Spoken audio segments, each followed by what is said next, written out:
Yo, what's going on, guys? It's Ryan back here with another episode of the CTW podcast. I hope you guys are enjoying it. I appreciate all the support we've gotten so far. It's been great. If you want to support the show, make sure on our YouTube channel you like and subscribe. That's probably the best way. Also, getting the word out. If you see us on social media, hit that share button. Let people know what we're doing here. It's a show for the wrestling fan, by the wrestling fan, within the state of Maryland, and I hope that you guys are enjoying it. I appreciate all the support so far. If you want to support even further, look into sponsoring a show. Not really a sponsorship; it's more of a donation. All the money raised goes back to the CTW program.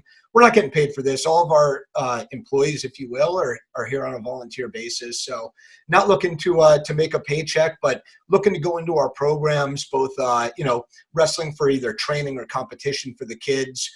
Hopefully, launching our academic side here pretty soon. COVID kind of threw a roadblock into the way of some of our plans for the spring, but still got that plan down the line. Hopefully in the fall we'll be squared away and ready to launch our academic side, and also community-based programs. We want these kids to be giving back. So it's not, generosity, we always say, is a two-way street here. So we also have community-based programs and volunteer opportunities for our athletes. Again, if you want to sponsor the show, definitely be in touch with us. It's Champions That Wrestle is a 501c3 nonprofit, and all the money that we raise from this is going to go back to the program. Speaking of which, this episode is brought to you by the MSWA, the Maryland State Wrestling Association. They're providing training opportunities, tournaments, and clinics for wrestlers and coaches all over the state of Maryland, trying to build the sport here within the state, doing great things with the MSWA. Also brought to you by Angel Publishing. When it comes to investing, these guys are straight money. You're talking metaphorically and literally. They're providing ideas and strategies for their readers on everything: finance, markets, human nature. I mean, even obscure financial trends. These guys got it all. They got your answers. Check them out. Angel Publishing. You can find them at angelpub.com with more information. In the next couple of weeks, really excited about the next few guests that we have coming up. Of course, next week is that highly anticipated, highly requested Dan Ricker episode. This guy is completely nuts. I've known him for a long time. He's one of the most entertaining figures within Maryland wrestling. I really look forward. Of course, he's more than all that. He's built up a great program over there at the Warhawks. Really excited to learn from that guy. Got a couple of other really exciting guests on tap coming up. Rob Whittles over at Springbrook, the Beechner brothers, Matt and Danny at Glenelg, Justin Wildley at Woodlawn, and also involved with the women's program here in the state of Maryland. A lot of exciting guests to learn from, and we're just getting started here. If you're interested in being on or interested in seeing somebody on here, make sure that you reach out to us. We're not difficult to find.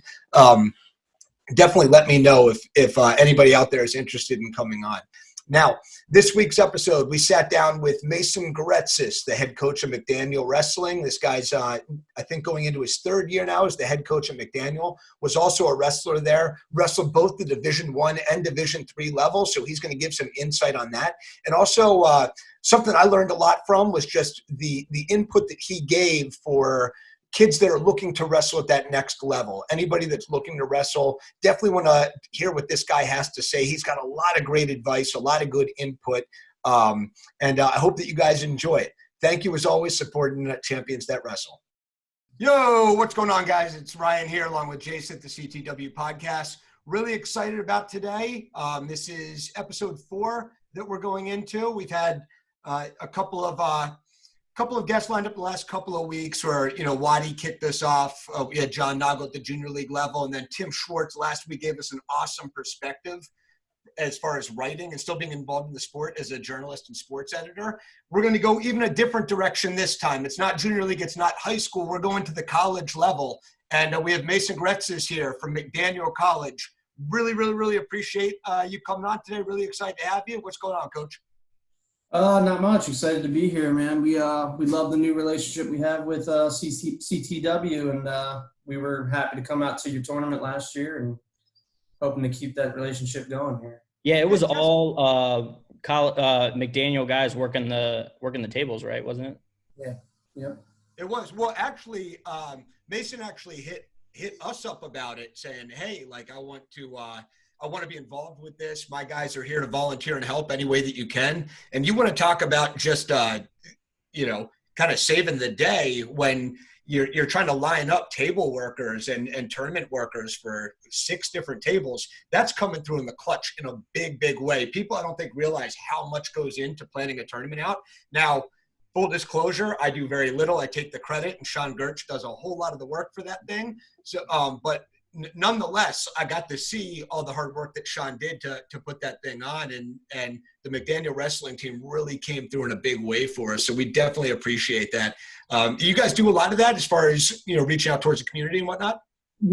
I've tried to do more of it, and that was, you guys were, I don't know, less than a couple miles away that day, and we just had practice. So we had practice later that day, and I was like, you know what, we need to do more of this stuff anyway. So we are looking to do, essentially, I have a bunch of free laborers, about 20 couple free laborers that I can use for community outreach and stuff like that. And everybody likes to see that, recruits, parents, the school. I mean, there's really no downside to that. So, yeah, we're going to try to do a little bit more. Yeah, that was in October, right? So you guys had already started practice?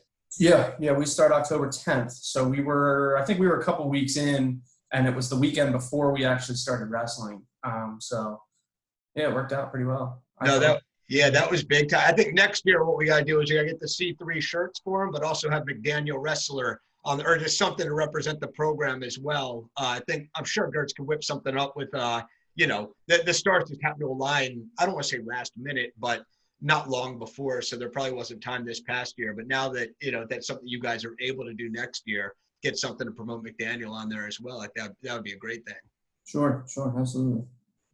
So now this is kind of a weird time for all wrestling programs. I'm assuming for college, it's worse than most as far as recruiting goes and connecting with your athletes that don't all live in the same neighborhood back at home. So tell me about that. How are we adjusting to COVID? I think recruiting wise, I'm doing a little bit better than normal. I have a little bit more time on my hands to do some more outreach to some rising seniors and kids who our deadline's actually this Sunday. So I'm still reaching out to high school seniors right now that haven't committed anywhere. But I've had a lot of time to dedicate towards that I don't normally have. So that in that respect, it's been great. As far as keeping in touch with these other guys, I finally had a class that is, dedicated to, this spring was going to be awesome. I mean, we had workouts planned. We were going to do a whole bunch of stuff to get a whole lot better. And then, 1 week after we're done, we're at home sitting on our butts. So it really falls into their laps. And as you guys know, we have an extremely young team. So I'm reaching out to a bunch of 18 and 19-year-olds and trying to, one, keep their grades up, 2, have them work out. And that's not easy to do when they're sitting at home with their consoles, sleeping in all day, you know what I mean? Don't have to really go to class because it's all online. It's been, I was pleasantly, we got grades back yesterday and I was very, very surprised and felt pretty good about what happened there. So in an impressive way. It's surprising. Yeah. Okay. We hit our team goal. We got over a 3.0. We hit a 3.1 this semester, which is way up from years past. So that's something that we've really, honed in on. I only want guys who want to get good grades. I mean, that's what we're here for, ultimately. So sure. Yeah. No, that's really cool. Now, like you're talking about the being able to communicate with your athletes still and get. Do you find that kids nowadays are a little bit more difficult to communicate with, despite having all these pieces of technology at their fingertips that they can get in touch with somebody? I only see that when I'm recruiting. My guys will answer the phone because it really doesn't benefit you to not answer the phone with me when you're officially my guy. They'll make that mistake once and then they learn from it. Well, it's you just have to be reachable, and that's something that you need later in life anyway. That's something that people take for granted. You pick up the phone, you know what I mean? And it's something that high schoolers don't have quite figured out, especially now today. But I haven't had too big of issues with these guys. I FaceTime them, I don't know, 3 or 4 times from the time we left to now, just really getting game plans for because a whole bunch of academic stuff switched over on us. We moved to like a pass fail, and then it was, you could get this grade and it would be this, it was a mess. And so we had to come up with a plan for all this stuff. But I've kept in touch. It's pretty easy with my guys, for the most part, I feel like. I only have that problem with the high schoolers.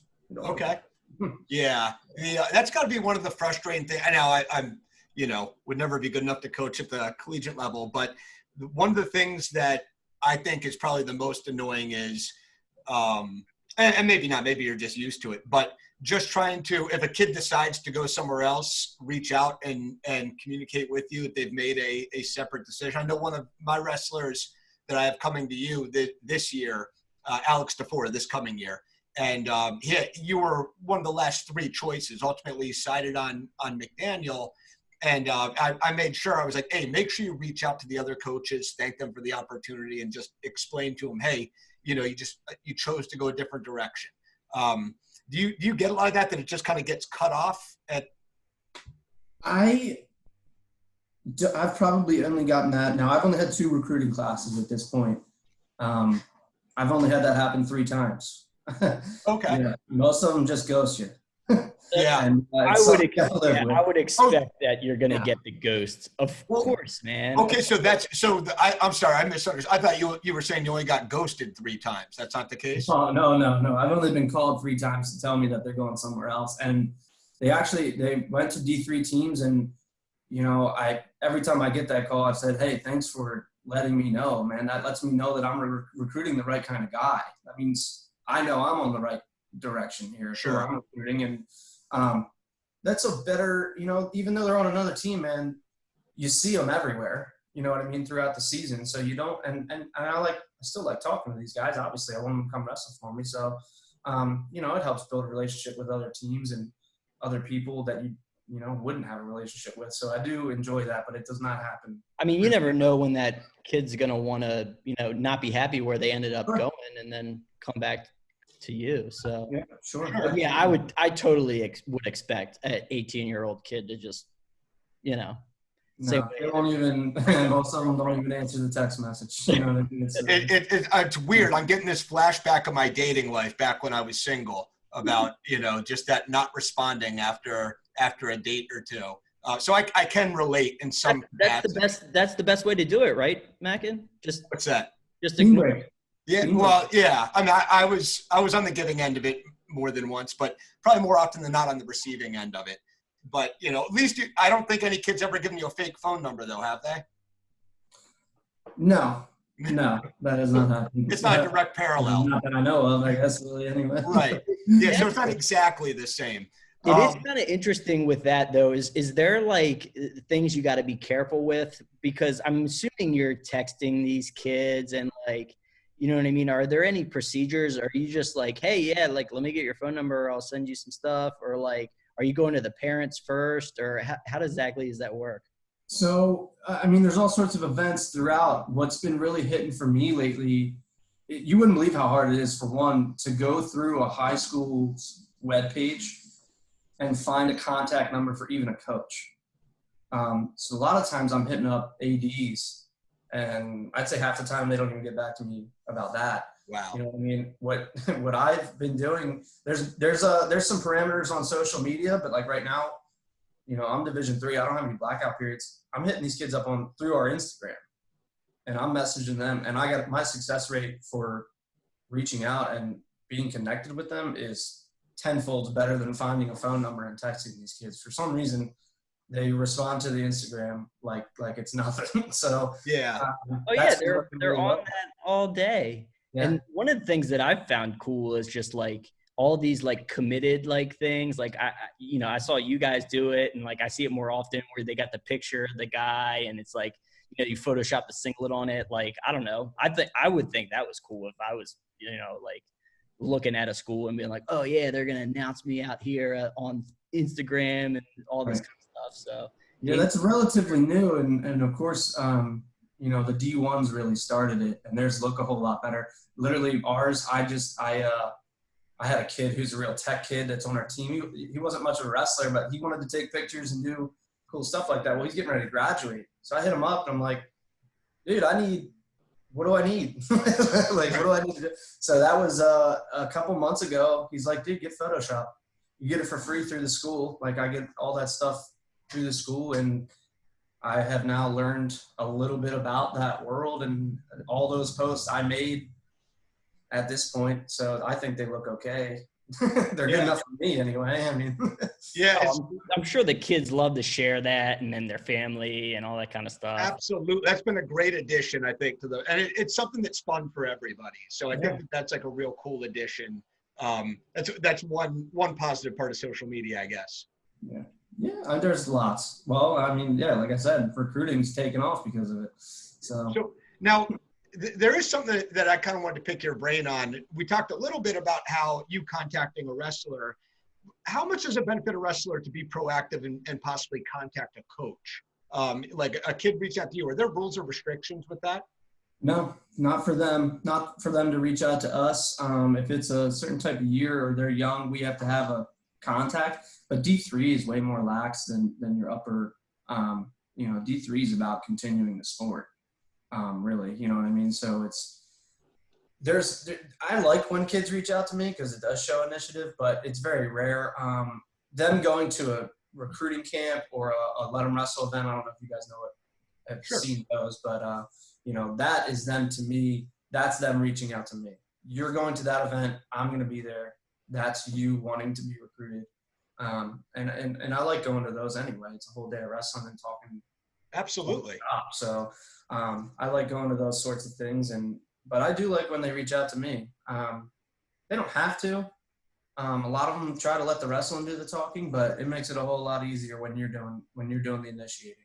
Well, yeah, and I just think that it doesn't hurt, right? It's not going to hurt your chance to reach out and just say, hey, like, I want to continue wrestling after high school. McDaniel is one of the programs that I'm looking at. I'd love more information about your program. Just a simple. I advise it. I advise you do that. Probably right in this area, right after your junior year. Probably back towards March. Right after states is over. If this is something you want to do, get a list. How far do you want to go? What do you want to study? And do you want to wrestle? Those are the three big ones, you know what I mean? And you can, with those three questions, depending on the answers, you can narrow it down a good bit to a specific school. What do you want to pay is another one that a lot of, obviously that's number one, but also I would think like class size is probably like at a smaller tier. Like what kind of class are you going to be capable of attending and excelling academically? What size do you want the school to be? And I think sometimes people don't realize the difference that makes if you're in a lecture with 150 people as compared to a study group that has 6 or 7 people. Yeah, I've seen them both. I've done both. I did that year at Maryland, and my biology lecture had 300 plus. Wow. There's 8 teachers. There's a main professor, and then I think it was 7 TAs. I never met that professor. You know what I mean? I never talked to that guy. And coming from where I'm from, you know what I mean? You're constantly shaking hands and meeting everyone and greeting everybody. And so when I moved to McDaniel, I think we're at 15 students per class right now is our average class size. 15, okay. Yeah, and our student to faculty ratio is 1 to 12. I mean, it's very personal education-wise, so. Yeah. Well, I do want to kind of talk about you as a wrestler some. I mean, I know obviously your role now is that of a coach of a college program, but you as a wrestler, when did you start? What age did you start wrestling? I'd say 3rd grade, I think. Somewhere in there. I was probably 6, 7, 8, somewhere in that range, and started with Manchester Rec, and I followed with them all the way through 8th grade. So 3rd grade, I think. Okay. And you were on the Manchester travel team after the rec team, or were you on the rec the entire time? No. I was. We do. What do we call it? We call it CWA and then NJWL. Okay. Navy Lehigh, I think actually is what we called it. We had like a Navy was like the lesser travel, and then Lehigh was the best. I was probably on Lehigh at 6th grade. Probably the last 3 years I wrestled on the Lehigh team, I'd say. Okay. And then you made the adjustment to high school. I know you had a hiccup along the way. Were you pretty pretty dominant in your, like, the end of your junior league run as far as junior league state titles or anything like that? Yeah, I got second my 7th grade year at MDVA. I lost to Eric Filipowicz, who went on to do great things. Sure. And then 8th grade year, I won it. That was when it was down at the Naval Academy, so that was pretty cool. 8th grade year, I actually got second at Mawas as well, so at Eastern Nationals, which I thought was, back in the day, Mawas was the ticket. You know what I mean? That was the hot tournament. So I had a pretty good year that year, and I felt great about going into high school. But you know, football took over. So yeah. Now, when you made that was it ever a decision? Was private school ever on the table for you, or was it always I'm going to go public? I'm definitely partial to public. I don't know why. I think it's just where I grew up. Team was good. My brother wrestled there. My dad wrestled there. We still know Mr. Bauerlein, who's a legendary coach for us at North Carroll. Absolutely. My dad still coaches at Manchester Valley. My brother was the coach at Manchester Valley. I mean, it's, you know, we stayed at Manchester Rec the whole time. My nephew wrestled for them now. Like, I was never going anywhere else. I don't think that was ever a serious. That whole area seems to me to be more of the mold of like how you see in Pennsylvania, where it's like a town and like you come up through, there's 1, 2, and now, I mean, North Carroll's no longer a high school, right? So they, I guess, combined with Manchester Valley. Yeah. So my junior year is the first year Manchester Valley opened, and we were split. And well, let's see here. Yeah, that was the first year it split, and they didn't have seniors there. And we dropped all the way to 1A. We were 4A. We had 1,800 kids, and we dropped all the way down. Actually, we might have been 2A that year.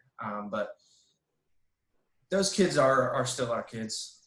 You know what I mean? There was, for a couple of years, it was like, ew, Manchester Valley, get out of here. We don't like you. But now that they're the only ones, they're fine. Yeah. How does that feel to have, I mean, basically wrestled for a school that no longer exists? I mean, obviously, you know, me and Ryan have ties to Hammond. We still follow him and all that kind of stuff. But your alma mater is essentially gone. Are you a Manchester Valley like fan now, or? Yeah, I kind of have to be. For me, though, being, you know, still in Carroll County, recruiting out of Carroll County, I got to be friends with everybody, which we do pretty good up here. There's no real beefs up here between coaches and stuff like that. But, yeah, I guess, you know, my dad's the assistant, and one of my coaches at North Carroll is the head coach. And, you know, that's what it is. It's funny, though. We talk about it all the time. We split, and for a couple of years, both schools were still open. And, you know, if you would combine the teams that we had in those – so state duels, we were in my sophomore year. We were in my freshman year. The year before that, we were always in state duels. And then the split came, and both teams weren't that great. I think we made regional duels but lost, you know what I mean? So we dropped off immediately. But both teams were – if we would have combined those teams, we had like 8 state placers, and it was just – it kind of sucked to be so close together and be like, this is the team that we should have right now. And now, and that's at a time when it's like, well, they're just going to shut North Carroll down. Eventually these numbers aren't going to work out. And then a couple years later, yeah, okay. So we're overpopulated at North Carroll. Now we split them. Now we're underpopulated, shut one down. And now, I mean, Manchester Valley's not even a 4A now. So it's yeah, and you're kind of seeing that come to fruition now. I mean, Manchester Valley had a great year. They were, I think, in the state dual finals. Was that? And they lost to Damascus, I think, in the state duels. Yeah, they lost to Damascus in the finals. So it's kind of they had a great year. Bear out. Yeah, great year. A great year and no state champs. You know what I mean? These kids, you're not going to find a more harder working room, and that's something we take into account up here in Carroll County a good bit. These kids grind really, really hard, and that group specifically was senior heavy, and they've been doing this a long time, man, and they got it done. They had a great year, and have a couple guys coming back and a couple new guys coming in from the rec program, so they'll be okay. It'll be, yeah, it's definitely a program to watch out for. I mean, this year they look very, very good. Yeah. Now, you in high school, your freshman year, talk to me about that a little bit. You're getting ready, geared up, making your debut at the high school level, and then all of a sudden red light? Yeah, like I think it might have been I played football my whole life and still love football. And then I kept playing it through high school. And I think it might have been the fourth game of the season. A dive up the middle and something landed wrong, broke my ankle. And there was this time frame to get back. And I actually made it back. I came back a little bit early, but we were probably almost halfway through the season, the wrestling season at this point. And I came back and tried to do it. I had to wrestle off one of my best friends, Kyle Lemon, who ends up being a state champ down the road. But he beat me 2 out of 3 in a wrestle off. I think he ended up getting third that year. Okay. He beat me 2 out of 3. I beat him once. So it was a pretty contested thing. We were both at 112. I couldn't get down to 3. That is what it is. But, I wasn't nearly ready to be out there, I don't think, wrestling against these guys. So I was pretty hurt. But then, there's always next year. So. Well, how much did that motivate you for the following year? It was awesome because we had Bang Bang Bang. It was Jeremy Sipe and Kyle Lemon were my buddies growing up through Manchester, and Jeremy Sipe's 4-time state placer, and Lemon ended up being state champ, and then you have me, and we couldn't spread out that first year, and then the second year we basically 3 of us were like, it's not happening again. Like right. We need to spread out. So finally we got together and we trained hard, and I mean they motivated me as much as I motivated myself. So it was a good group to be around for sure. No, yeah, and I think setbacks like that, I mean, everybody has them at some level, right? Like when they're wrestling, I think that the setbacks like that, there's 2 main responses, that it's either going to take the wind out of your sails or it's going to add some wind to the sails. And it looked like it added a motor to your sailboat. I mean, you came back, never had a state tournament that you weren't in the finals of your entire high school career. I don't know the list of people, but I bet it's less than 20 that never had a state tournament they didn't see the finals of, and pretty impressive. A runner-up as a sophomore, and then 2 state titles. Which one was tougher to earn? Was it tougher to get that first one and get the monkey off your back, or to defend it the next year? Definitely the first one. You didn't want to. I was scared to death to get back there and then lose again. Yeah, definitely. It was nice to get that one off the back, and then from there was not a shred of doubt that senior year after winning that one. So, I cruised right after that one. But getting to that one was not easy. And like I said, I had a great group around me. So.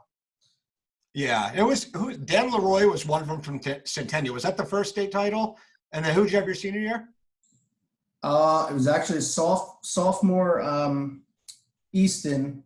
Oh, Ben Culver. Yeah. Ben Culver was his name. Yeah, tough too. Young. He was tough. I don't think he ended up winning, but he was always right there. I think he might have been injured or something later on, but he was a very good sophomore. And it was actually a senior heavy bracket that year, I believe. I don't know. I don't look back too much at that. No, I mean, it's fun too every now and again, but not something we want to spend too much time doing. Looking back. People that don't end up winning always look back. Is that what you do? I mean, not so much anymore, but yeah. Way back when. Yeah. So you finish up at North Carroll, and then you end up at University of Maryland, and then but then you eventually end up at McDaniel. So you have a cool perspective with having both the D1 and D3 experience. Can you talk a little bit about your college experience? Maybe start with Maryland, how that was coming out of high school? Yeah, that was tough. Expectations were so high, and then when you can't meet them, it really sucks. That was a cool team to be a part of that first year. I wasn't always doing the right things, and I think that's obviously what led to a transfer. But that year we actually won ACCs.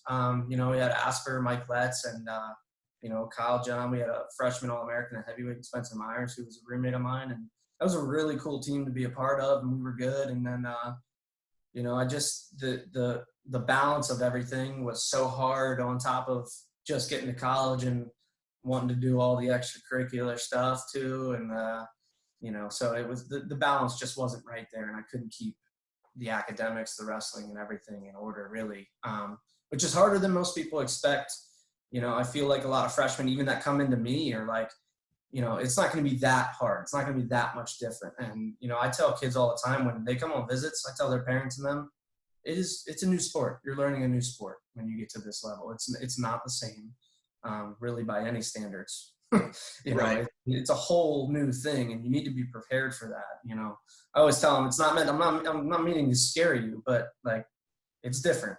It's Sure. You don't expect to come in here and run the table, especially, you know, I mean, it is what it is. But so after that first year, I was out. My brother was wrestling at McDaniel for Davey, who, you know, I've always had a relationship with these guys, and, you know, it's 15 minutes from home. So I came home. I did 3 seasons at McDaniel. I think I had, I don't know, maybe 70 wins. Never really mounted to any accolades there. You placed in the conference twice. You were a 2-time conference placer. Yeah. I got 2.5 seasons. The one season got cut short. Due to injury. So I really only got 2.5 seasons there. So I never didn't place a conference, but yeah, it is what it is. I consider myself a talented underachiever when it comes to you know, what I did in high school and what happened in college. So. Yeah. Now, how was there a long layoff between Maryland and McDaniel, or did you go straight? You went straight from one to the other. Yep. Okay. Straight to McDaniel. Tell me about wrestling for Davey. Davey Blake, now at Francis Scott Key, was an absolute beast at Kent County. He kind of took a similar path to you, I believe, where went D1 out of high school and then ended up D3. I'm sure you guys get to share perspectives quite a bit. And, yeah. I mean, Davey's my boy still. So he was at App. He was at App State for, I want to say, for 3 years. A red shirt in 2 years. He was in their starting lineup, and, you know, the story is that one day he just broke. You know what I mean? He was just done with that lifestyle, and he transfers to, it might have been McDaniel then, but John Lowe was coaching, and his brother was there, and a whole bunch of other guys you guys probably know. But he transferred there, and, you know, we talk about that all the time. We talk about the difference between Division I and Division III all the time, and really, ultimately, the thing we come to is that wrestling is wrestling, no matter where you're at. It's all the same. People want to, you know, put things on pedestals and all this stuff, but wrestling's wrestling. If you don't show up that day in a D3 match, you're getting mocked. Yeah. You're getting beat up. So that's got to be a, you know, great perspective to bring for recruits too. Is just look, I've done, you know, my coach did both. I've done both. You know, yeah. You know, so you can. I mean, do you ever, you know, have people like, oh, I don't want to do D3. I need to do D1 because blah blah blah blah. You know, just the prestige of it. Yeah, we have plenty. I mean, we see Maryland guys all the time go to Division I who never crack a lineup and you know, ride behind. They could be at a D3, loving life, having fun, you know, and getting good educations and stuff like that. But I use that all the time, sure. And then, you know, my assistant, Steve Fittery. So you got 2 coaches with Division I experience. I had Tyler Real on staff for a little while as well. Mm-hmm. He, you know, St. Joe, 2-time state champ, 4 years at Buffalo in the starting lineup. He Midlands placer. So you got 3 guys with Division I experience, and then a transfer that's done really well, Riker Eckenbarger, who's coming from Campbell. So you got plenty of guys on this team that know exactly what both of them mean, both of them are, and we use that all the time. You know, yeah. Riker had that cool article. Was it just today or yesterday in the Sun about wrestling? I think I saw it yesterday, but yeah, I read it. Yeah. Too. Yeah, it wasn't long ago, a couple of days, but yeah, he's the man. he's nothing short of the man. So yeah, he's probably a little bummed out about the way things ended. You know, he was never a national qualifier, but you know, he went 83-13 in 3 seasons. So he's like, he's on our top 10 wins list after 3 seasons. And this is a program that goes back to 1942. You know what I mean? Wow. So yeah, he did pretty good. He actually has a 5th year. So if you're listening, yeah, he graduated, but he does have the 5th year, and you know, that's something we talk about all the time too. I didn't take my 5th year, and I started coaching, and that's probably my biggest regret. even more so than the way the college turned out for me. Not using that last year is definitely the biggest regret for me as a wrestling career goes. It seems like that's become more, I don't know, maybe I'm just paying attention more to it, but more common taking that 5th or even 6th year with the red shirts and the medical red shirts. And like, I don't know, it took me 5+ years to go through college. Like, yeah, so 60% of kids in America take more than 4 years anyway. Even if non-athletes, 60% of the kids that go to college right now don't do it in 4 years. Yeah, I'm on year 19 right now, counting down the days. No, that's, now how do we get from, you just go straight from wrestler to coach, just say, hey, I still want to be involved and I'm going to come in as a coach? That was always, there were some tournaments where I was injured sitting out and dual meets, but, Davey had me in a polo. Match strategy was always something very, very, I was good at, you know what I mean? And even when I was wrestling, I was a captain. I always had this role of, knowing what's going on ultimately. So, and, the body's beat up. Nothing was turning out the way I thought it was going to. And I was actually still an undergrad, you know what I mean? Because I spaced out to 5 years. So I didn't use my last year eligibility and I hadn't graduated yet. And I said, look, man, I'm not going to wrestle, but I'm going to be here. And he's like, yeah, I figured you'd come coach anyway. I mean, I live 15 minutes away. So I jumped right in. I asked him, we talked about it for a couple months, making that decision. And, we landed on, just becoming the coach, and here we are. Nice. Yeah, very cool. Now, are you employed by McDaniel, or do you have a job? It was a part-time job for the longest time, correct? Yeah, I'm considered full-time because I get benefits, but it's not 40 hours a week. So I do work. My dad's a contractor, so I work for him pretty much during the day, a little bit. But it's nice that he's flexible with it. So yes, I'm a McDaniel College employee, but yeah, that's an ongoing. I'm not gonna say problem or issue, but it's an ongoing thing that we have going on. No, but I mean, it's got to be different. I think, just the amount of time that's probably required to work another job when you do, but then also fulfill your commitments. I know that you're super, super passionate, super supportive of your program, your wrestlers. I just, hats off to you for being able to juggle that many balls. Yeah, it's a lot. It's definitely a lot, but like I said, my dad's flexible. You know what I mean? Because it's his own company. I mean, I'm going to Williamsport. I leave Thursday. Sorry. And he's like, yeah, whatever. Okay, go. Okay. Leave me hanging. Whatever. I don't know. But he's a wrestling coach too. So in the winter, we both take off at 2:00 and go to practice. So he's got to go to practice too. But yeah, it's definitely not easy. There was a point in time where I'm getting up pretty early. I'm going to work manual labor from 7:30 to 2:30, 3:30, and then I'm going straight to practice. And then when practice is over, what people don't realize is that wrestling is probably maybe a quarter of my job. All the recruiting, the budgeting, the scheduling, all that other stuff that's constantly moving. The social media is on me. It's essentially all on me. You know what I mean? So right. People don't ever see that, and that's fine with me because then they don't get to chime in on it. But it's definitely a lot. Yeah. And now adding a baby to the mix, it's been it was a heck of a year. We had him right at the end of November. So oh wow, yeah. Perfect timing, right?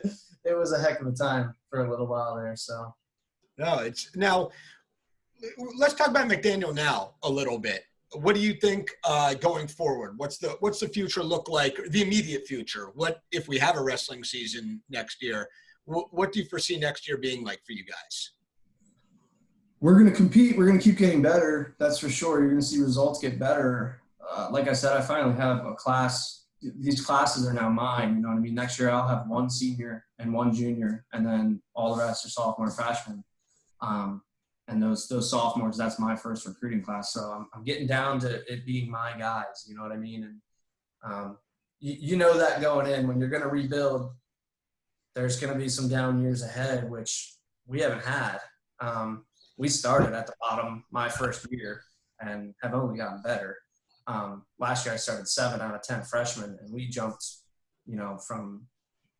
from I think it was 17th in the region clear up to 11th, and we were not far out of like 5th and 6th. Like it was a close jumbo of teams right there. So, we were one good guy away from being, top in the region. And so we'll see how it goes. And we're still going to be young. We're still going to make all these little young mistakes, but I think we'll be a couple of years down the road. The goal is always a conference title and being on top of the region and getting All-Americans, you know what I mean? And right. We try not to focus on the team stuff too much because it really, what does it matter? When you're going to NCAAs, we don't have a national duels champ. Like we have a national duels tournament, sure, but that's not who the national champion is. You know what I mean? So we tell these guys all the time, they want to win as a team because that's fun, but we tell them all the time, look, if you're focusing on being an All-American, a conference champ, a regional champ, and that's what your focus is on, and we have 5, 6 of these guys that's what they're focused on and they're reaching these goals, we're going to win as a team. Yeah. That'll take care of itself. So don't worry about that. You know what I mean? Worry about, it's an individual sport. Be selfish. We tell them all the time, be a little bit selfish here. You know what I mean? Like you got to get the job done in March, right? So that's something that we do a good bit. That's an interesting. Is that something you kind of picked up at, in Maryland or from Davie, or like that sort of philosophy of like, hey, individual, and then the team kind of works itself out? Yeah. You can pick it up from anywhere, I think. You ask Cale Sanderson, that dude's not worried about winning dual meets. You know what I mean? But they do all the time because they have that many good guys. You know what I mean? And that's I think all the top schools aren't necessarily – winning as a team is fun, right? And that's great. But I think they're all focused on winning national titles. If your goal is a national title as an individual, that's what your team goal is. That's what you're going to end up eventually being. That's what you're working towards. That's what you're going to be. So you pick it up from anywhere. I think they're all doing it. I think everybody thinks that way. Who are some of the guys to keep an eye on returning next year? From this past year's lineup, who should we look out for? Our 197, Tony Weist. We call him Tony Beast, but he was a transfer from NC State. So he did a redshirt year at NC State and transferred in last year. And he was, I think he ended up losing 3 times, all 3 losses. He had some bum ribs in early January. He was ranked third in the country. He'd only wrestled maybe 15 matches, and they put him up at 3rd in the country. And I think he had pinned 14 of the 15 or something at that point. I don't know. He was wrecking. He was running through everybody. He's a hammer on top. He's got a mean power half. And he's I can wrestle with most of these guys. I've never had an issue with that, but he's a lot to handle. I can't really I can't do much with him. I can't move him very well. But he's one. He got bum ribs in January, and we kind of nursed it and put him out there when we really needed him. And he really probably shouldn't have wrestled in the postseason. It was a pretty bad injury, and we ended up going at that regional tournament, and he was still the 1 seed. He got the 1 seed. He hadn't wrestled for like a month, and he actually won 2 matches. He was actually only a point away from being a national qualifier, and then in the semis, just couldn't get through, and we had a medical forfeit out of that tournament. So he battled an injury for 2 months and was still right there. He's just flat out good, and he's got 3 more years because he was a redshirt, so he only used 1 year eligibility. So he'll be an anchor at 97 for us for years to come now. And then Michael Bromley's another one. I think he's going to make a big jump this year. He's out of Ligonor. He's a state champ from Ligonor last year. He didn't quite have the season he wanted. He went probably just a little bit below 500, around 500, which I think is a testament to the whole, it's just D3 thing. And I'm thinking, he's a Maryland state champ who beat up a lot of kids in this state and then went about 500 his freshman year in Division III. So the learning curve, yeah. Yeah, it's totally different, like I was saying. But I think he'll make a big jump. He's one kid who does everything right, the grades, the school. He's in ROTC, FCA. I mean, he does it all, and he's been really good for us. And then I'm hoping I'll get Riker back. That's something to look out for. You know what I mean? I don't think if he does come back, I think that maybe be a second half type of deal. But yeah, those are some guys. Those are some guys to look out for as well. Alex Ledeck was a academic All-American for us. I had my 26 and maybe 14 with, I don't know, 18 pins. Dude's a cradle monster as always. He's been. It's so fun to watch him because everybody knows it's coming.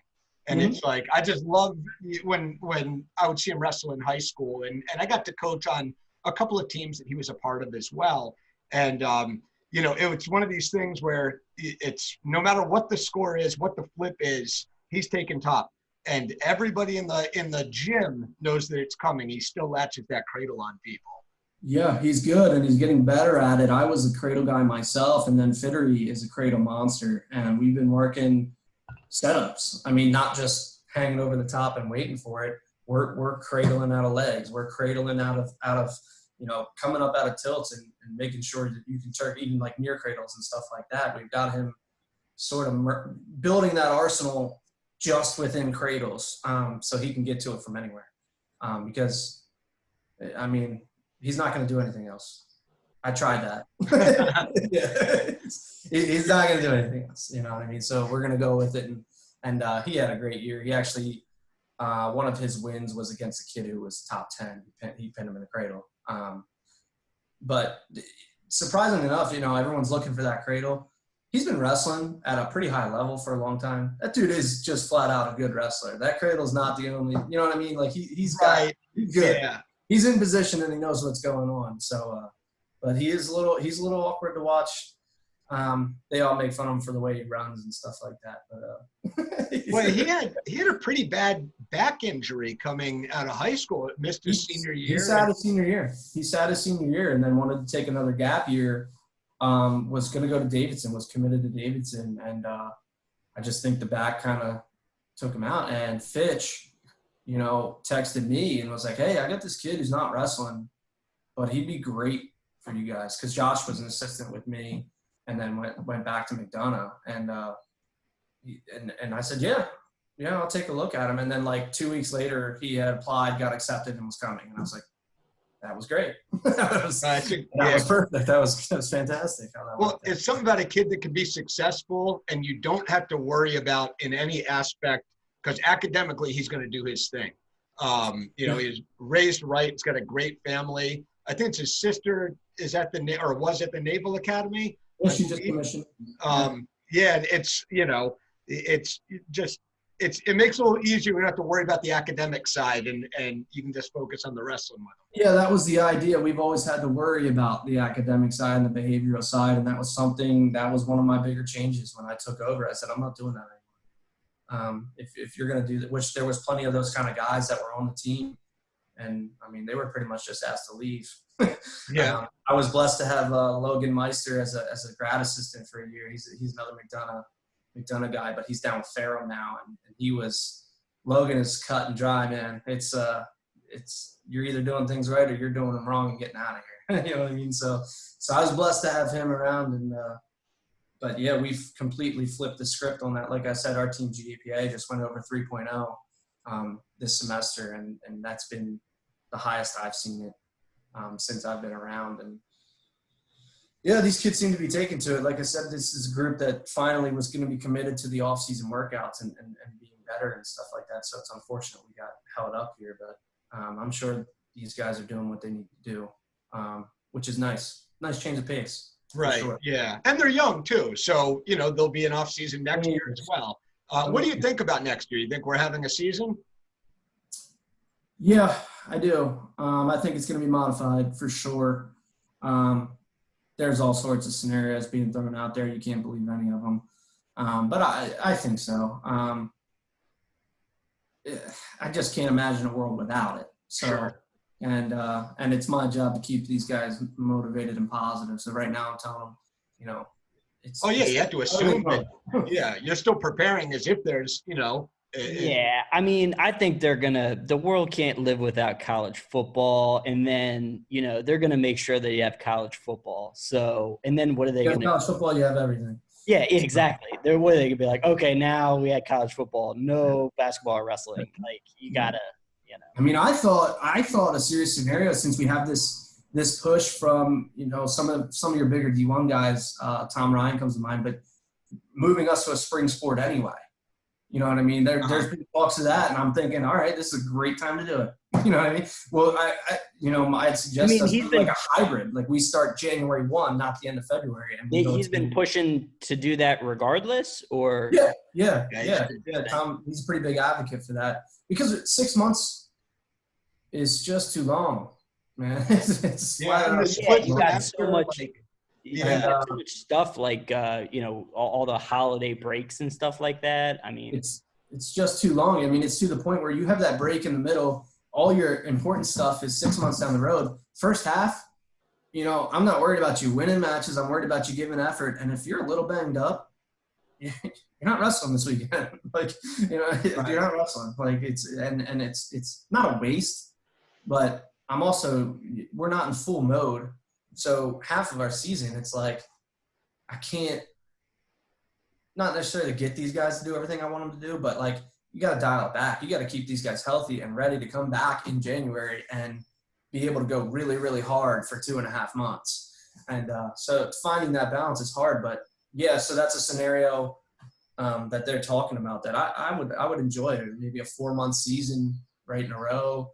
In the spring, they want to kind of mock that freestyle, that it is a summer sport after all. We're really the only ones, I think, that do it in the winter. Go figure. We have our own style and do it in our own season. Right. So the recruiting class coming in this year, I touched base with you earlier in the week, and I just said, hey, can you, give me a couple of the names that are coming in? And I got a list that it had to be a dozen names on there or something like that. You got to be pretty happy with that many. Is that typical? You get that many people coming in? That's always the goal. No, I wouldn't say that's typical for your better Division III teams. Sure, better Division III teams will bring in 20, 25, and by halfway through the year, you're down to that. You lose half of them or whatever. But we've never had those big numbers because we haven't had always the time to dedicate getting those numbers. You know what I mean? Because we're not there every day. But that's been one of my big goals is when you're doing this rebuild, you look to keep 6 or 7. You want to graduate 6 or 7 a year, which is above actually sometimes the average of most teams. And you keep 6 or 7, but you start off with 15. So by the 4th year in your new cycle, you have at least 18 guys, and then the new 15 coming in, you're in the low 30s range. And so that's the goal right now. You bring in 12 to 15 guys a year. And so I've hit my goal this year, which was great. And I'm still waiting on a couple. I know we talked about a couple of guys that we're waiting on and would really like to have, would really round out the class. But it's a good, solid class. Last year, my first recruiting class had a lot of high talent and then dropped off a little bit. This one is just straight through. These kids are good. Not quite the accolades of what we had last year, but I mean, just good all the way through, I think. I think what I send you 12 guys. Yeah, it's about a dozen, I think. I think 10 of them are multiple time state placers. So that's got to feel good. Yeah. Anybody stand out to you or a couple of the guys on there that you're really excited about? I know you don't want to leave anybody off. You're excited about all of them, but any of them in particular? Yeah, I mean, Alex is a 2-time state champ and a kid who I know for a fact knows how to wrestle. I've watched him his whole career. He doesn't probably know this, but I've watched him since he was a little guy, you know what I mean? And just being in the area, and 2-time state champ, 3-time finalist. He needs to get a little bit bigger.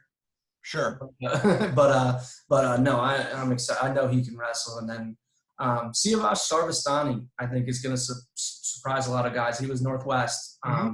Little guy, and I want to say he lost in the quarters this year to Rivera. Okay. I think he might have been he lost to somebody really good in the quarters, came all the way back and got third. Gotcha. and beat some guys on the way. So that right there is pretty good. You know, that's a good tell. I have 3 other guys that I think got third. 2 of them lost first round of states and got third. So that's the kind of guy you want, right? Yeah, that's a good sign. Yeah, I mean, you're talking about guys who aren't gonna stop. You know what I mean? Just because of one match. So, and then the other one who got third. So I got 4 guys who got third. All of them lost.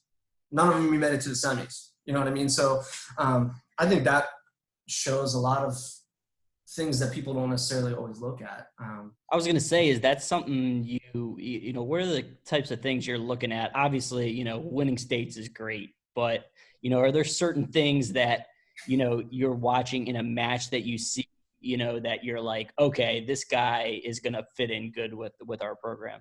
Yeah, absolutely. And that's one of them. And you know, I tell kids all the time, you can be a state champ, you can be 4th, you can be 3rd, heck, you can even be 5th, you know what I mean? And it does not directly relate to how your college career is going to go. It might directly relate to how that first freshman year is going to go, because you only know so much. But it doesn't have anything to do with what you do beyond that. And I tell kids that all the time. There's plenty of examples out there of guys who never won states who are All-Americans. Mm-hmm. But, you know, specifically in match, you know, that's the thing we look for is kids who in a tournament setting aren't just going to bow out and quit. And you see that in matches as well. And then, you know, certain techniques that you see in matches, you know, we're pretty committed to the cradle at this point. And anybody who's doing it knows. I mean, we are under the impression that the cradle is the best folk style move. And that's what we're going with. I was going to say, so you have like, you know, do you have a system that you put into place and sort of, you know, you bring him in, okay, keep doing it, but this is how like we wrestle at McDaniel, or is it, you know, kind of, you know, hey, you're good at this, keep doing it? Both. So you know, we have endless technique points between the coaches, and we teach them all. You know, I mean, we roll through them all, and that way, no kid is the same. You know what I mean? No kid is the same. No kid is good at everything. But what we've come to find is that we have enough time to run through everything. These kids are committed. They're working their butts off. For one, they're going to pick it up quickly because they're not dummies. And so we run through everything, and then we go back and we work on positions mostly.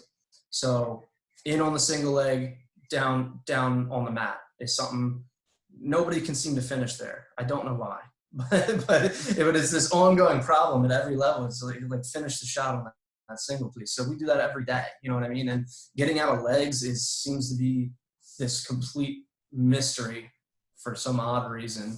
But you know, so we work on positions, and then we have individual time. You know what I mean? We have time where you it's free drill, 40 minutes of free drill, whatever you need to do. And we walk around, fine tune a little bit of things. And so it's learning as a whole, I guess, would be our system, but we're committed to the cradle. We think you can get a cradle from anywhere.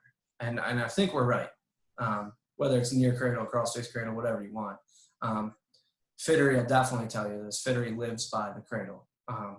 So he went up to the Millersville Open this year and pinned every single person in the cradle. Jeez. Just for fun. Just yeah, yeah, pretty much. Actually, no, it wasn't for fun. He was training for the trial. Oh, okay. All right. He was going to go to the last chance qualifier. He wanted to try his luck up there. So he figured he'd get a tournament in first. He was like, I'm just going up there to get some matches. And he, I mean, we're not talking about scrubs either. We're talking about some pretty good Division I red shirts. And he didn't get out of the second period. He won like 6 matches all that time. He's like, jeez. All right, dude. What does what's the difference between a college wrestling practice and a high school? What's something that a kid can expect coming into a college wrestling practice? Heavy hands for one. You're gonna get beat up by these guys who know how to hand fight finally. But I tell them all the time, it's harder. It's harder, dude. We're not going longer, but you're gonna cover so much more area and do so many more things in this hour and a half than you ever thought you'd be able to do. And it's pretty nonstop. And you know, high school, every once in a while, I don't know how many guys you have, but we used to split practice because we had so many guys. You'd have your varsity go lift and run while they're doing basic stand-ups and stuff like with JV, which was fine and all, but there is none of that up at this level ever. And it's a lot. And if you're not on, you're missing it because it's gone. That time is gone. You know what I mean? So, really capturing that hour and a half and being focused, and it's 100% all the time pretty much, except for the day before we're wrestling, you know what I mean? Which if you're cutting weight, it's more than 100% of the time, more than, you know what I mean? So it's harder than anything you've done, and I can guarantee it. You know what I mean? I can guarantee it. You've had practices this hard is what I tell them, but you haven't had practices this hard for 6 days in a row. You know what I mean? Yeah. So it's right. It's not the everyday. It's not this hard every day, day in, day out. Yeah. Would you think that there's a lot of differences in the D1 practice as opposed to a Division III, or is that not accurate? I think we use a lot of the same things, same drills. Wrestling is wrestling, like I said earlier. You know what I mean? That difference. Wrestling's always wrestling. It's the same at any level wrestling. So the technique's all the same. They definitely practice more. You know what I mean? They have. We were lifting 3 times a week in the morning, and then practice every day, and they can go whenever they want. I don't think there's any restrictions on Division I. But what really sets it aside is your partners. You know what I mean? You're wrestling Division I guys, and you're wrestling Division III guys. It's different. D1 guys always talk about us. D3 guys is guys who can't wrestle for 7 minutes, which they're not totally wrong. so sometimes, I mean, these D1 guys just do not get tired. You never see them tired, and they're either really good at hiding it or they're really not tired. You know what I mean? And I don't think we quite have that level of not quite. We're closer than people think. Sure. Yeah. I always say take a Division III All-American and put him in a Division I room for 3 years. The dude is good. He's going to be at the national tournament. Yeah. Oh, for sure. That's how good these guys are, because they're practicing with Division I. You know what I mean? Partners is everything. So I think that's the main difference in the practice, is that you don't have a bad partner. Yeah. Sometimes you do. I mean, I think D3, when I talk to somebody that wrestled a full career D3, one thing I hear a lot of times is they didn't realize how hard D3 was going to be. Like, they just didn't realize how good everybody was there. And it sometimes comes as a little bit of a shock. It just, people think, D1 is the pros, there's the NFL, and D3 is Pop Warner. And it's a little bit closer than that in skill level and the talent pool there at the Division III level. Yeah, absolutely. I mean, you got, some guys on the world level, Division III. Joe Rao was on our Greco team this year. He wrestled for Elmhurst out in the Midwest. He was never even a Division III national champ. Nazar Kolstiki wrestled for lacrosse. He was a 3-time national champ, Division III, and I think he was third on our world ladder. I mean, he's a couple of years now. I mean, he's good. Yeah. And we've had plenty of guys who can compete. We got guys who go out to Midlands and wrestle and win 2-3 matches. You know what I mean?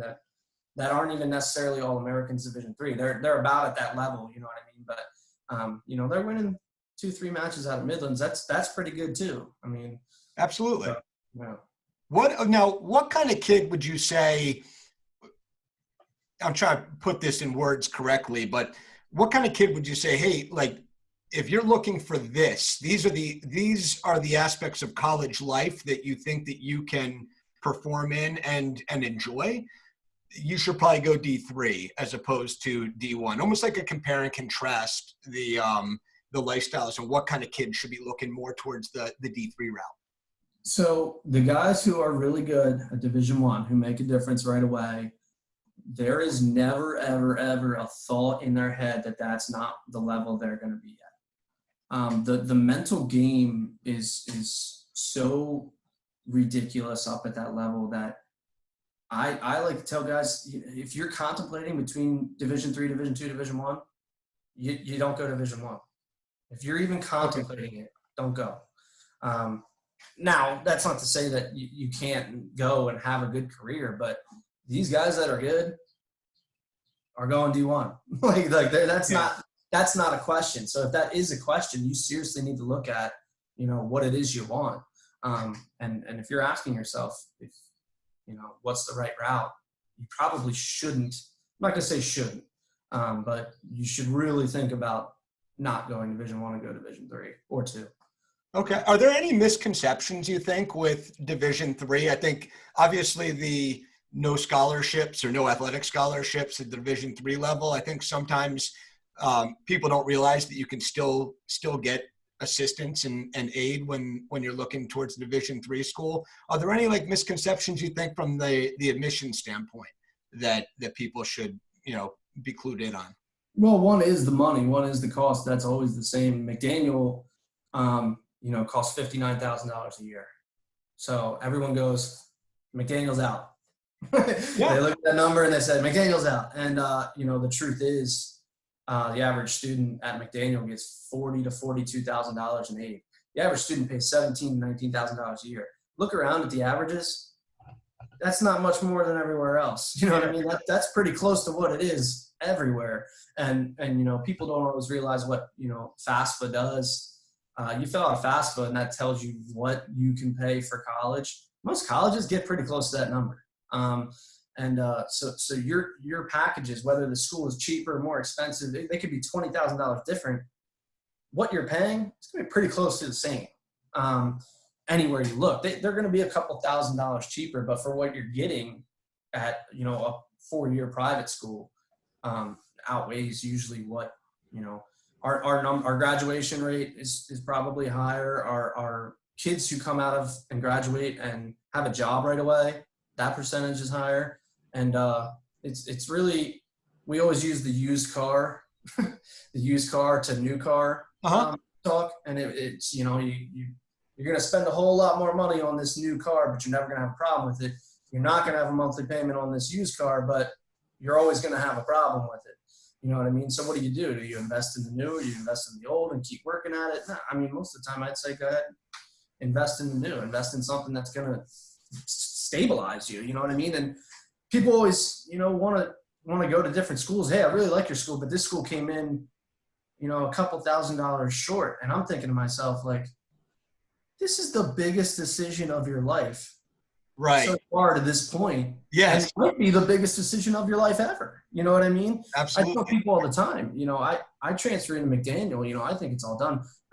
My grades come up, I meet my wife, you know what I mean? This point in your time in your life is so drastic. And if you're going to pick something that you don't necessarily want, or is just a settlement for a couple, it's, you could get a summer job and pay that off. You know what I mean? It's, don't sell yourself short and sell for something because it's a little bit cheaper. You know what I mean? This is a huge decision and it impacts you for the rest of your life. Yeah. Oh, it's an investment in yourself, right? It's something that you're putting down on yourself, investing in yourself so that it pays off for the rest of your life. This is going to, everything else doesn't matter up till that point. It doesn't matter what your grades were in middle school or anything like that. But this is an investment that you're making in yourself that's going to prepare you. I think that's a big one that's a misconception, I have to be honest, that I had when I hear McDaniel, I think private school, and I didn't realize that it was affordable and that there was flexibility that can be done and stuff like that. The best thing somebody I think that they can do is ask, because me, up until recently with Alex looking to go, they're one of my wrestlers who wrestled for me at the high school level at Owings Mills, ask the questions on what can he do in order to make this affordable for him to go to. Yeah. And like I said, we're always going to come in. We're going to be your most expensive choice, probably, most likely, but we're not going to be that far off. And what we offer compared to what they offer, I think that always, you know what I mean? Don't put a price tag on that. Don't put a big price tag on that anyway. You know what I mean? So, exactly. It's an investment in yourself, and that's something to always think about. Think about after, you know what I mean? Think about what's going to happen after. And McDaniel does a great job.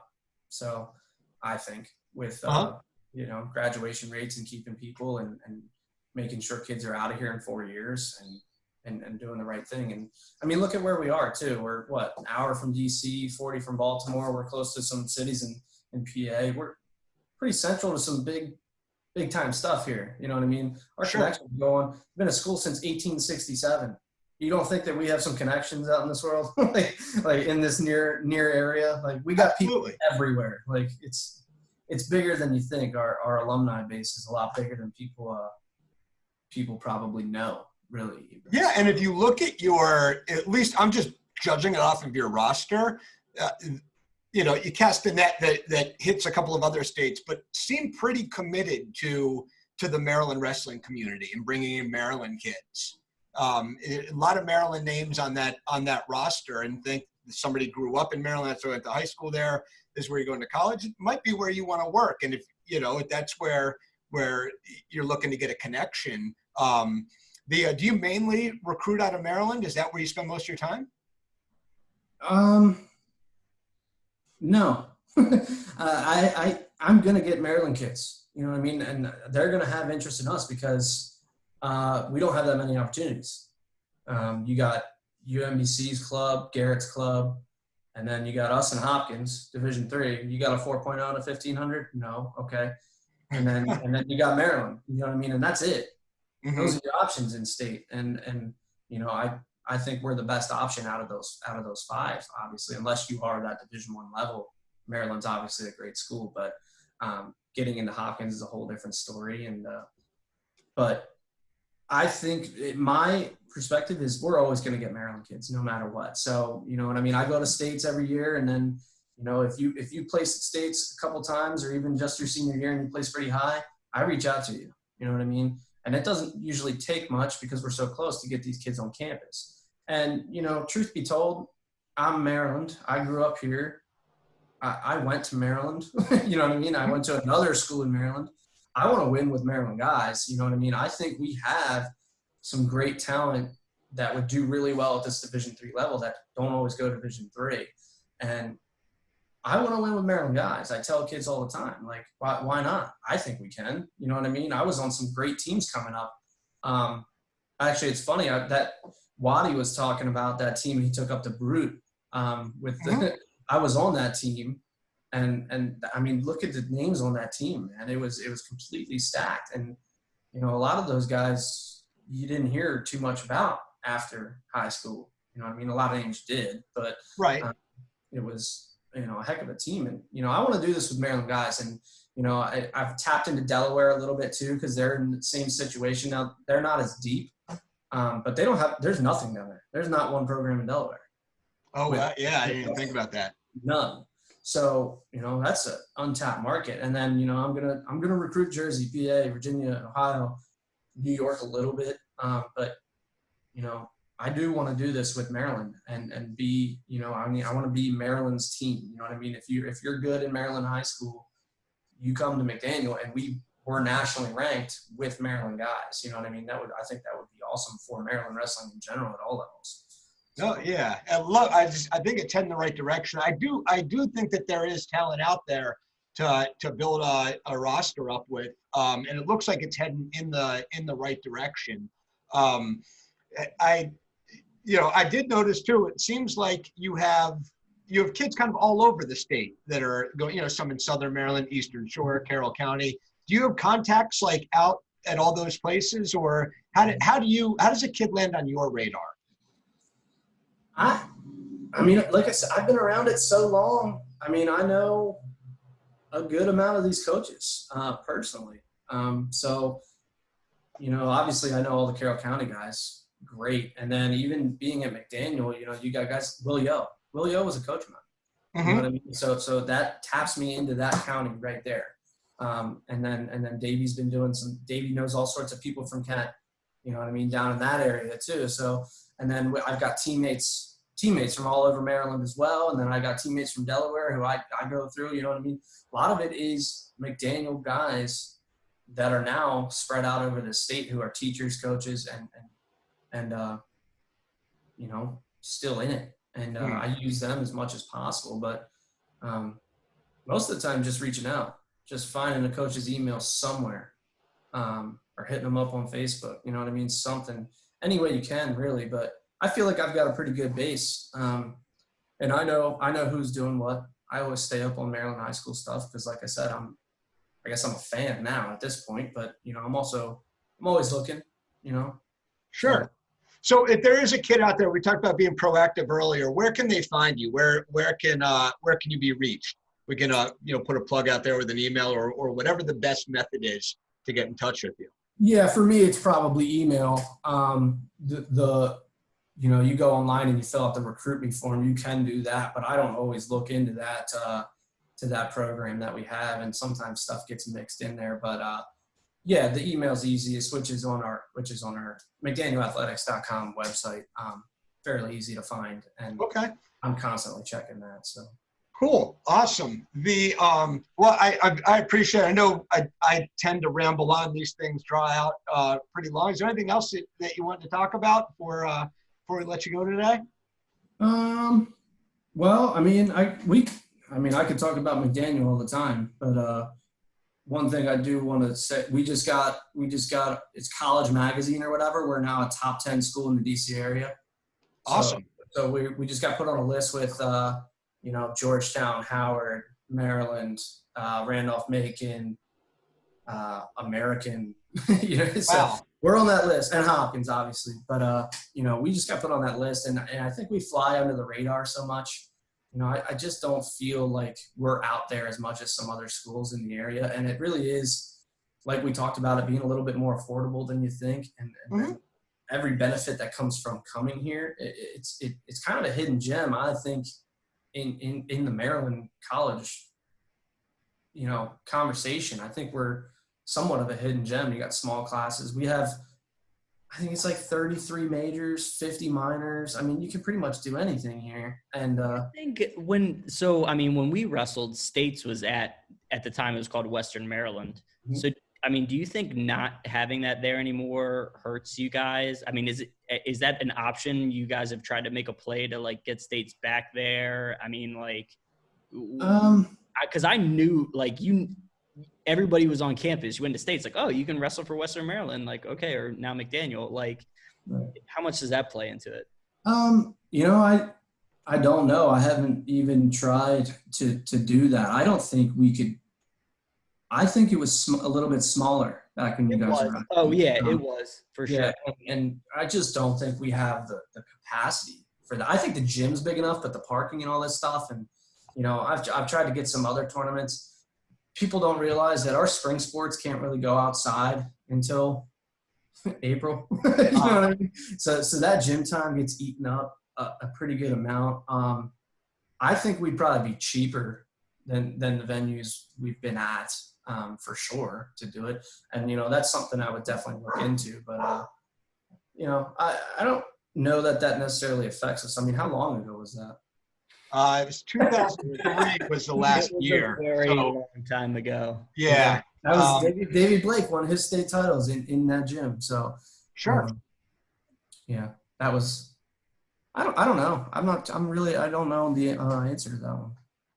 But no, that's cool. I'm excited for it. I think, and I was talking to you a little bit earlier in the week, that me personally, I just feel like being in Owings Mills, I need to commit a little bit more, make it out to support the program. I always tell myself, I'm going to go catch a couple of matches up there, take some of the kids up, and I have before, but just the rest of the Maryland community, at least even just in the Baltimore metro area, making it up and watching a couple of matches, seeing these guys go and you get to see the campus and everything. It's almost like a free college visit with a wrestling match tied into it. You can't go wrong with it.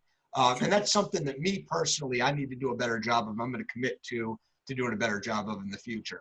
Yeah, I got to do a little bit better outreach as well. You know what I mean? There's always that time constraint like we keep talking about. But last year we only had 2 home matches. You know what I mean? 2 home events. This year I have 6 on the schedule. Now we don't know how that's going to go.